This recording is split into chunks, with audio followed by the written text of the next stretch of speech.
What's up, insiders? It's Rachel here, and I'm a product manager on YouTube's recommendation system. This is a series where I'm talking about how our recommendation system works, and today I am going to cover 10 frequently asked questions about our recommendation system, as well as some tools and analytics that you can use to analyze your performance. So let's get to it. So these are 10 of the most frequently asked questions that I receive from creators about our discovery system or the algorithm. I often get this question that if one of your videos underperforms, will that hurt your channel or your channel's future performance? This is fairly unlikely because what our systems really learn from and care about is how each video and how it performs when it's recommended to viewers. Our system relies much more on these video level signals because we want to match viewers to videos. And so what our systems learn from is how videos perform when they are recommended.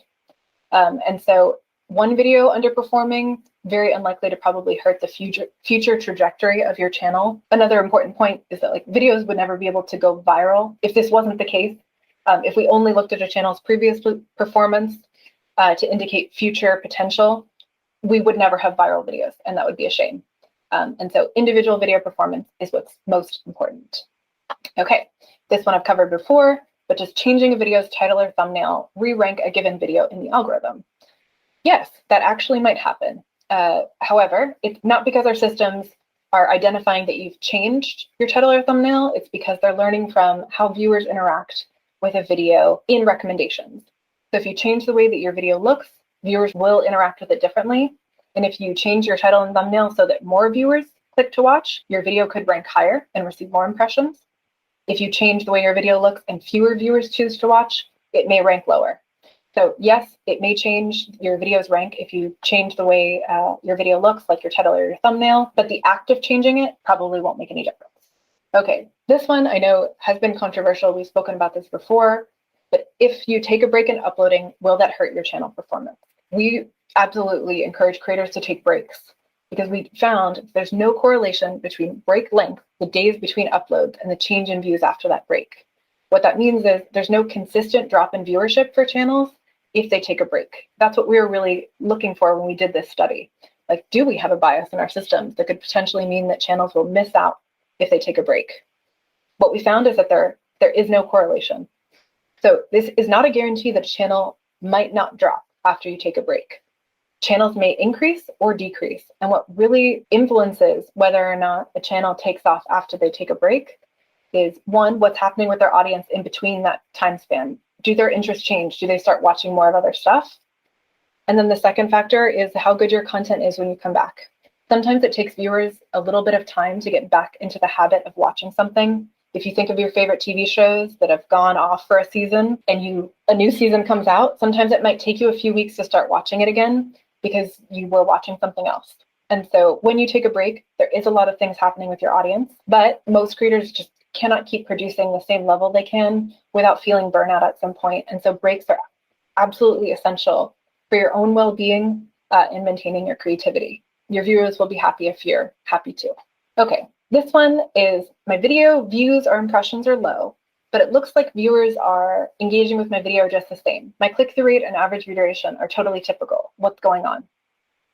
Now, the most common scenario here is when your video is being outranked by other videos outside your channel on YouTube. What's happening when you're comparing your own performance within analytics is you're comparing against yourself.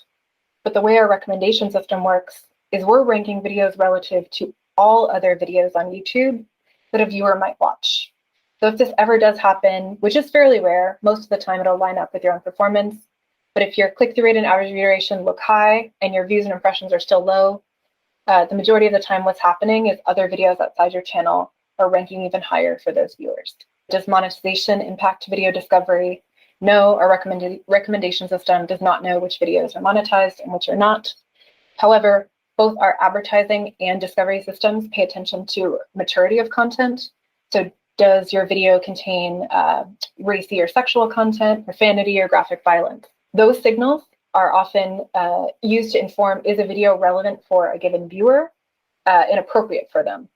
And so that is used by our system. Monetization is not. Our recommendation system is just focused on the long term and recommending videos that viewers find satisfying. This is another common question. If I upload my video as unlisted and later flip it public, will that hurt your performance? No, it won't. Our recommendation system learns from audience behavior on public videos when they're recommended.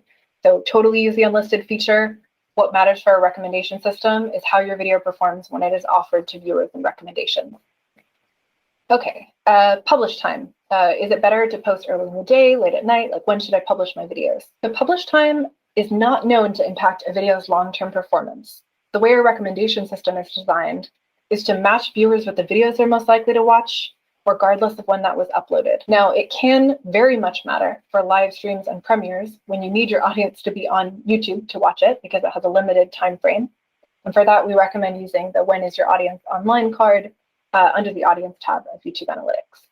If you go to your homepage today, you will notice that many of the videos may be weeks, months, sometimes years old. Really, we're looking for the most relevant, best recommendations, regardless of upload time. Tags, we've spoken about this a lot. Are they important? Not really. What's most important is what viewers use to decide whether or not they want to watch a video, which is the title and thumbnail. So if I'm going to say all the things that creators should spend time on, it's the things that viewers make decisions based on what to watch. Title and thumbnail, then your description, minimal or no time on tags.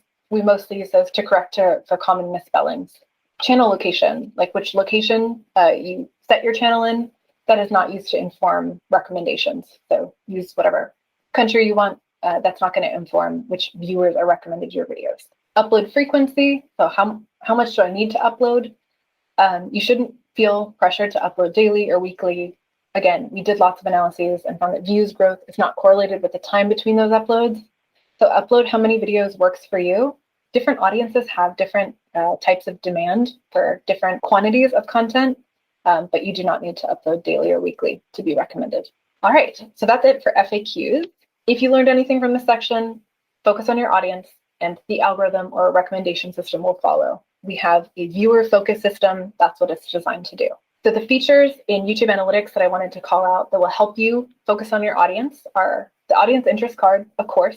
So what videos and channels your audience is watching. This can help you identify title and thumbnail ideas, collaboration opportunities, figure out what types of videos your audience likes and how their interests change over time. Now, I know a lot of creators don't have enough data to be here, and I wanted to clarify the eligibility criteria, even if it's not that actionable. If you have a channel that makes content for kids, you're not going to see any results because that data is protected. And then if you do not have over 50 overlapping viewers with enough videos or channels, you may not be shown in some of these cards. We want to make sure that we have enough significant data to share so creators can act on this. So if you don't yet have access to these cards, I would use generally searching for similar content that you produce on YouTube, looking at what content is receiving more viewership and seeing if you can learn from your peer channels or similar creators. New and returning viewers. So these are the two new metrics we've launched that tell you, do you have an audience of similar viewers coming back to your channel to watch more? Or do you have a more casual audience where viewers are coming in and out of your channel and only watching some of your videos? I wanted to clarify the kind of content strategies you can use based on this data. So the first one in purple across these are returning viewers. So these are viewers that are not new to a channel. They've watched the channel before. And the turquoise line is new viewers.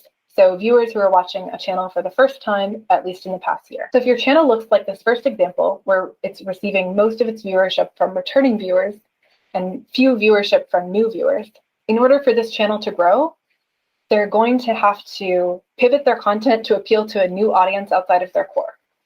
So some ways that you can do that are trying a collaboration or experimenting with a new topic or format. For example, if I'm a gardening channel, I could try some adjacent topics, like experiment with houseplants or beekeeping, because that's slightly similar to, I think my existing audience would be interested in it, but I think that branching out into those new topics might help me build a larger audience. In the middle, this is if you have a decline in returning viewers. So that purple line you can see dropped a little bit at the beginning of the chart. This often happens when you change a favorite host that may be presenting on your channel, like you have a personality that people grow to love and they watch them all the time, and then a new face shows up. Sometimes it takes viewers a little bit of time to adjust. It also happens when a series might end. So you had a popular series that's going on and then you release the last episode. Sometimes, again, viewers might have only been watching you for that one series, and then they will move on. Now, if this happens, You want to focus on retaining that existing audience or re-engaging people who were watching you in the past. So think about why these viewers started watching your channel in the first place and what you could make to keep them coming back to watch more. So maybe it is a new series that is about a similar topic, but it's in a new format that excites you. The last one is the most actionable and the most exciting to me, I think. So these are channels that, in this case, this channel has a fairly casual audience. They're getting most of their viewership from new viewers. That turquoise line is on top. So people are probably going in, watching these channels, like a few videos, but they're not coming back. But if you get a spike in new viewers, like all of a sudden lots of new viewers are discovering your channel, that's the most actionable opportunity that you could really capture in what video you make next. So let's say lots of new viewers are discovering you because you released a popular video about European history. Then you want to make a series about European history. Let's say you had a viral video about the Renaissance. Then make 3 more videos about the Renaissance if you want those viewers to return to watch more. So if your channel looks like this, where you get an increase in new viewers, really focus on that retention of your new audience. These are some channel comparison features that we've also launched, which are in the deep dive of analytics. Also did a whole video on this. I'll link it in the description if you'd like to watch more. All of these dots are videos at the exact same time frame. So in analytics, you can go in and compare all your videos at the same age and make fair comparisons. So comparing videos at the first 24 hours, in this case, all videos are 24 hours old. You can also choose for 7 days or first 28 days. And this is really to give you an idea of what content is working on your channel. It's really broadly appealing. Make more of that. And then analyze the groups of videos that aren't receiving as many views and impressions, and asking yourself, are these just more niche interest? Is there like a smaller audience for these? Or maybe there's something in common about their title and thumbnail styles that you could improve on. So comparison tools like this are really good to get an idea of what's working, what can you improve on over time. So if you've watched all of the episodes in this series about how the recommendation system works, I really just want you to leave knowing 3 things. Focus on your audience. That is the key to success on YouTube. If you know what viewers like and you're adjusting your content along with their interests, recommendations and impressions will follow. The second is it's always crucial to keep experimenting over time. If you make the same thing forever, at some point, viewers' interests will change. So constant experimentation is essential to sustain your audience's interest over time. The last one is really what we just covered about new and returning viewers. It's that if you want to build an audience on YouTube, you really have to do 2 things. You have to attract new viewers and retain the ones you have. Okay, we covered a whole lot in this series, but if there are any of your questions that I did not address or answer in these videos, please drop them below and I'll try and incorporate them in future videos. So as always, keep it real.